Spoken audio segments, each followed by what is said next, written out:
NLT API Genesis 38 verses 1 to 30. NLT Genesis 38 Judah and Tamar won about this time. Judah left home and moved to Adullam, where he stayed with a man named Hira. 2 There he saw a Canaanite woman, the daughter of Shua, and he married her. When he slept with her, 3 She became pregnant and gave birth to a son, and he named the boy Er. For then she became pregnant again and gave birth to another son, and she named him Onan. 5 And when she gave birth to a third son, she named him Shelah. At the time of Shelah's birth, they were living at Kezib. 6 inches the course of time. Judah arranged for his firstborn son, Er, to marry a young woman named Tamar. 7 But Er was a wicked man in the Lord's sight, so the Lord took his life. 8 Then Judah said to Er's brother Onan, "Go and marry Tamar, as our law requires of the brother of a man who has died. You must produce an heir for your brother." 9 But Onan was not willing to have a child who would not be his own heir. So whenever he had intercourse with his brother's wife, he spilled the semen on the ground. This prevented her from having a child who would belong to his brother. 10 But the Lord considered it evil for Onan to deny a child to his dead brother. So the Lord took Onan's life, too. 11 Then Judah said to Tamar, his daughter-in-law, "Go back to your parents' home and remain a widow until my son Shelah is old enough to marry you." But Judah didn't really intend to do this because he was afraid Shelah would also die, like his 2 brothers. So Tamar went back to live in her father's home. 12 Some years later Judah's wife died. After the time of mourning was over, Judah and his friend Hira the Adullamite went up to Timnah to supervise the shearing of his sheep. 13 Someone told Tamar, "Look, your father-in-law is going up to Timnah to shear his sheep." 14 Tamar was aware that Shelah had grown up, but no arrangements had been made for her to come and marry him. So she changed out of her widow's clothing and covered herself with a veil to disguise herself. Then she sat beside the road at the entrance to the village of Enaim, which is on the road to Timnah. 15 Judah noticed her and thought she was a prostitute, since she had covered her face. 16 So he stopped and propositioned her. "Let me have sex with you," he said, not realizing that she was his own daughter-in-law. "How much will you pay to have sex with me?" Tamar asked. 17 I'll send you a young goat from my flock, Judah promised. "But what will you give me to guarantee that you will send the goat?" she asked. 18 What kind of guarantee do you want?" he replied.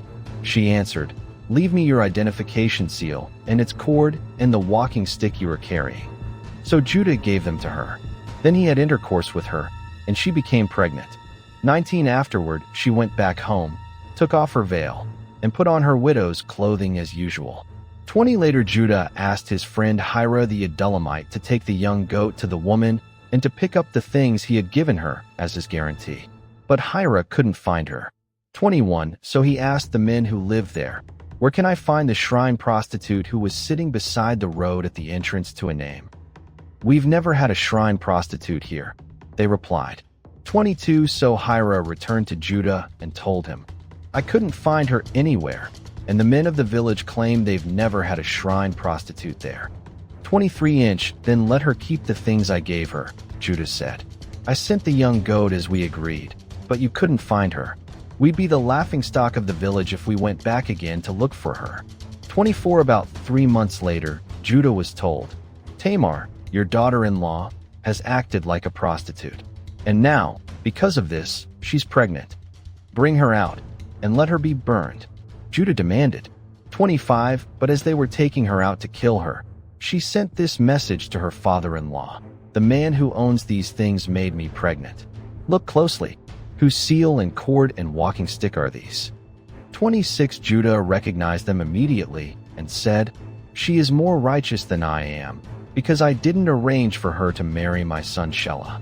And Judah never slept with Tamar again.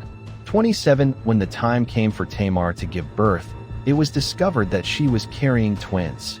28 While she was in labor, one of the babies reached out his hand. The midwife grabbed it and tied a scarlet string around the child's wrist, announcing, "This one came out first." 29 But then he pulled back his hand, and out came his brother. "What?" the midwife exclaimed. "How did you break out first?" So he was named Perez. Asterisk 38:29 Perez means breaking out. 30 Then the baby with the scarlet string on his wrist was born, and he was named Zerah. Asterisk 38:30 means scarlet or brightness. NLT API Genesis 39 verses 1 to 23. NLT Genesis 39 Joseph in Potiphar's house 1 When Joseph was taken to Egypt by the Ishmaelite traders, he was purchased by Potiphar, an Egyptian officer. Potiphar was captain of the guard for Pharaoh, the king of Egypt. 2 The Lord was with Joseph, so he succeeded in everything he did as he served in the home of his Egyptian master. 3 Potiphar noticed this and realized that the Lord was with Joseph, giving him success in everything he did. For this pleased Potiphar, so he soon made Joseph his personal attendant. He put him in charge of his entire household and everything he owned. 5 From the day Joseph was put in charge of his master's household and property, the Lord began to bless Potiphar's household for Joseph's sake. All his household affairs ran smoothly, and his crops and livestock flourished. 6 So Potiphar gave Joseph complete administrative responsibility over everything he owned. With Joseph there, he didn't worry about a thing, except what kind of food to eat. Joseph was a very handsome and well-built young man. 7 And Potiphar's wife soon began to look at him lustfully.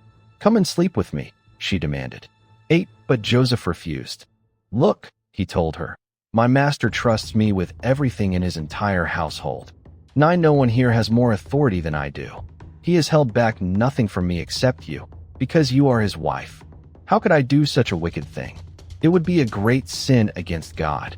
10 She kept putting pressure on Joseph day after day, but he refused to sleep with her, and he kept out of her way as much as possible.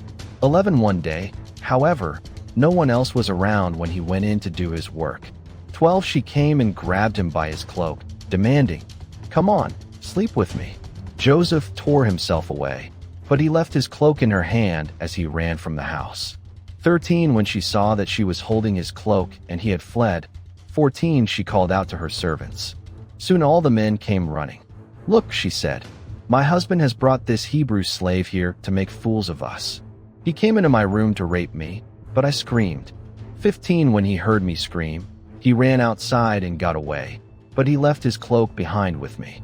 16 She kept the cloak with her until her husband came home. 17 Then she told him her story. "That Hebrew slave you've brought into our house tried to come in and fool around with me," she said. 18 But when I screamed, he ran outside, leaving his cloak with me. Joseph put in prison. 19 Potiphar was furious when he heard his wife's story about how Joseph had treated her. 20 So he took Joseph and threw him into the prison where the king's prisoners were held, and there he remained. 21 But the Lord was with Joseph in the prison and showed him his faithful love. And the Lord made Joseph a favorite with the prison warden. 22 Before long, the warden put Joseph in charge of all the other prisoners and over everything that happened in the prison. 23 The warden had no more worries, because Joseph took care of everything. The Lord was with him and caused everything he did to succeed. NLT API Genesis 40 verses 1 to 23. NLT Genesis 40 Joseph interprets 2 dreams. 1 Sometime later, Pharaoh's chief cupbearer and chief baker offended their royal master. 2 Pharaoh became angry with these 2 officials. 3 And he put them in the prison where Joseph was, in the palace of the captain of the guard. For they remained in prison for quite some time, and the captain of the guard assigned them to Joseph, who looked after them. 5 While they were in prison, Pharaoh's cupbearer and baker each had a dream one night, and each dream had its own meaning. 6 When Joseph saw them the next morning, he noticed that they both looked upset. 7 Why do you look so worried today? He asked them. 8 And they replied, "We both had dreams last night, but no one can tell us what they mean." "Interpreting dreams is God's business," Joseph replied. "Go ahead and tell me your dreams."